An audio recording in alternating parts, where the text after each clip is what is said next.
Now in real world, angel curves which we have been discussing in the previous slides are not straight lined. Now the things are much more complex than what we have been discussing so far, and again I would like to re-emphasize that it's for the simplicity to understand, because later on we have that flexibility to relax these assumptions, restrictive assumptions which we have been taking. But to simplify the analysis, we have been considering two commodity space like x2 and x1 x2, right, and a budget line as a function of these two commodities only, p1 x1 plus p2 x2. But in reality things are not as simpler like the way we have been representing. So generally what happens is that when your income is going to go up as a consumer, what happens to the demand, that the impact on demand can be less or more rapid as compared to the rate by which income rises. So say for example, if M increases by 100, it's not necessary that by same proportion, okay, by same proportion your demand is going to change. Delta D may not be proportionate, may not be proportionate. It can be equal to, it can be greater than, or it can be less than. All these possibilities exist, right? Now one of the key distinction based on this is, which comes up, is that the classification between luxury and necessary goods. Now what are these? Now say for example that the income change is there, okay, in this budget line. Let's say that initially there was a budget line AB and the new budget line was A prime B prime as shown in this figure. So there is a shift in the budget line, right? And the change may not be proportionate in terms of the consumption for x1 and x2. So what is a luxury commodity? When can we call x1 as a luxury good? Okay, so if the increase in demand is there by a greater proportion than the income, okay, if the change in demand of x is greater in terms of proportion, okay, as compared to that of change in income delta M, we call that good as luxury good.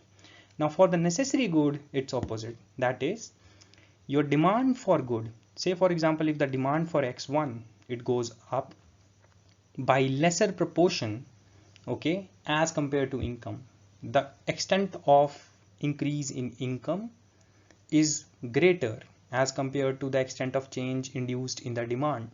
So that good is going to be termed as necessary goods. Another key concept here we need to focus on is of homothetic preferences. By homo we mean that something equal, okay, homo means equal. So homothetic preferences, what they essentially try to tell us is that say for example as a consumer, okay, the preferences only depend on the ratio of these two goods. Let's take a two commodity case only, okay, and as a consumer, if a consumer prefers, say for example x1 x2 bundle or a bundle X, okay, which has two commodities x1 and x2 over a bundle Y, okay, which has two commodities y1 and y2, let's say, okay, if a consumer has a preference that he or she prefers x1 x2 over y1 y2, then simultaneously if we double the quantity across these two bundles, that is 2 times of this, 2 times of x1, 2 times x2, it will still be preferred over 2 times y1, 2 times y2 bundle, okay.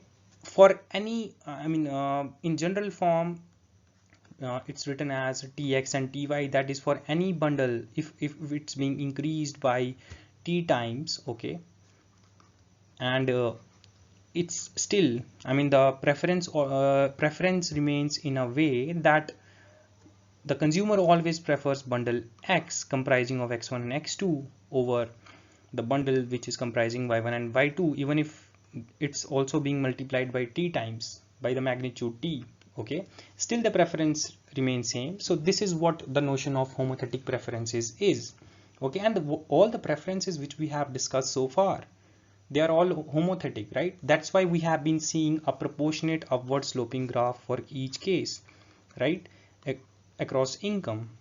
So this is one of the reasons. So this basically, the notion of homothetic preferences implies that a commodity bundle preferred by a consumer, for example X bundle, is preferred over Y, and homothetic preferences imply that even if that bundle is increased 2 times or by T times, where T is a positive number, okay, still the preference is going to remain same. So this property is basically known as homothetic preferences. Now, how to represent the homothetic preferences? So as I mentioned, that if the income of a consumer, say for example, is going to increase, or I mean by any magnitude we are going to increase the income, so a proportionate increase is going to be there, right? So from point P we move to point Q, where there is a proportionate change across these two commodities as well, right? And at point R as well, a proportionate change is taking place. So for the, this is the IOC, right? If we combine the point P, Q and R, this is straight, right? And likewise, the case for angel curve is that we get a proportionate change with every unit increase in income for X1, right? So this is about the homothetic preferences. Now, another case is for the quasi-linear preferences. This we have again discussed in detail, that what kind of preferences are these, and generally we represent them in the form of function, like for example we are considering two commodity space of function of x1 and x2, which is given as a function of x1 plus x2, and this can be a product of x1 and x2 as well, or it can be any form of function. I mean it can be under root x1 as well, any form, right? So what essentially has to be emphasized here is that when the income is going to increase, when the M is increasing, okay, it do not imply a change in demand of X1 at all, if you observe. So say for example a consumer is at the budget line AB, okay, and now the income is going to go up. What happens is that income goes to A prime, B prime, the budget increased. Now as a consequence, the optimal point shifted from point P to the tangency point of the indifference curve to the budget line, that is at point Q. And likewise, if there was a further shift, it would have been somewhere here, right? And if we combine these 2 points P and Q, they are forming a straight line, all right, P and Q, and this is what the IOC is looking like, income offer curve is looking like. And what it essentially tells is that you observe at point P the amount of commodity consumed, I mean the X1 is X0 prime. Even after increase in income, the amount of consumption of commodity X1 remains same, right? But for X2 it has increased, it has gone up from X0 prime to X0 double prime, let's say, okay, it has increased, right?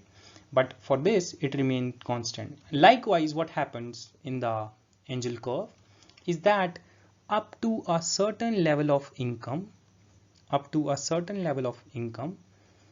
okay, there was a proportionate increase in the consumption taking place. Say for example income was 5 units or $5, corresponding commodity of X1 was X1 naught, then it was X1 double, X0 double prime, then it increased to X0 triple prime, okay, and after this point it remains constant at X0 triple prime. Say for example if it's at $10, after $10 of income up till here, okay, it could have been anywhere, I mean the optimal bundle, wherever the indifference curve was going to be tangent. These all points were feasible region, in the feasible region.